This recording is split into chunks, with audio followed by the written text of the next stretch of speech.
Sejarah Islam membuktikan telah wujudnya sistem pendidikan secara formal dan tidak formal.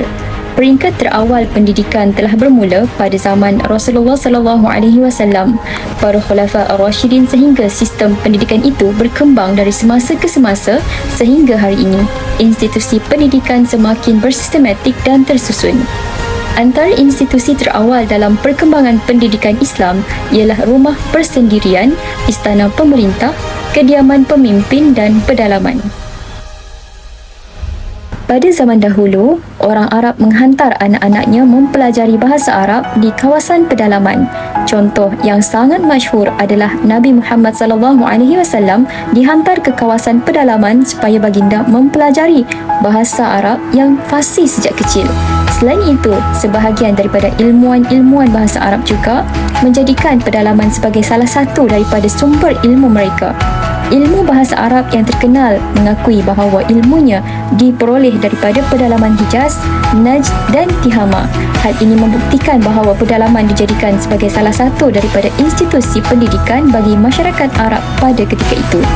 Antara tokoh-tokoh tersebut adalah Al-Khalil bin Ahmad, Al-Kisai, Bashar bin Burd dan Imam Ash-Shafi'i. Rumah merupakan tempat pendidikan awal yang diperkenalkan ketika Islam mula berkembang di Mekah. Rasulullah SAW menggunakan rumah Arqam bin Abi Al-Arqam yang dikenali sebagai Dar Arqam di Al-Safa sebagai tempat pertemuan dan pengajaran dengan para sahabat.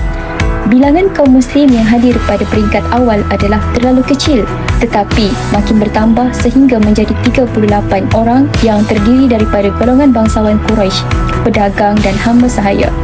Di Dar Al-Arqam, Rasulullah SAW mengajar wahyu yang telah diterimanya kepada kaum muslim. Baginda juga membimbing mereka menghafal, menghayati dan mengamalkan ayat-ayat suci yang diturunkan kepadanya.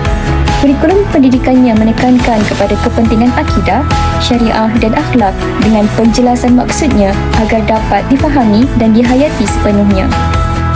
Selain itu, rumah para ulama dan saintis Islam turut menjadi tumpuan para penuntut ilmu. Bentuk pengajian ilmu sains di rumah sarjana sains kebanyakannya bersifat tidak formal, meskipun terdapat juga yang menyediakan pengajian secara formal, terutamanya setelah diwakafkan untuk dijadikan sekolah perubatan. Rumah sarjana sains dijadikan tempat belajar dalam keadaan yang tertentu seperti kesempitan masa pada waktu siang yang dihadapi oleh seseorang guru. Contohnya rumah kediaman Ibnu Sina di Hamadan, rumah Abdul Ar-Rahim bin Ali Al-Dakhwar di Damsyik yang dikenali sebagai Al-Madrasah Al-Dakhwariyah dan rumah Ibnu Al-Nafis yang terletak di Kahira. Perkembangan intelektual berkembang sesuai pola instansi yang dibangun yang mulanya sederhana dan rumah ke rumah sampai pada bentuk formal seperti madrasah. Khalifah telah menggunakan istana sebagai salah sebuah institusi pendidikan pada masa itu. Istana Khalifah dipenuhi dengan golongan cendekiawan dan bijak pandai, dan Khalifah sendiri merupakan seorang yang berpengetahuan dan cinta kepada ilmu pengetahuan. Bagi memperlihatkan cinta Khalifah kepada ilmu pengetahuan, golongan cendekiawan dan bijak pandai diberi pelbagai kemudahan menetap di Baghdad dan diberi perbelanjaan tetap dan kedudukan istimewa.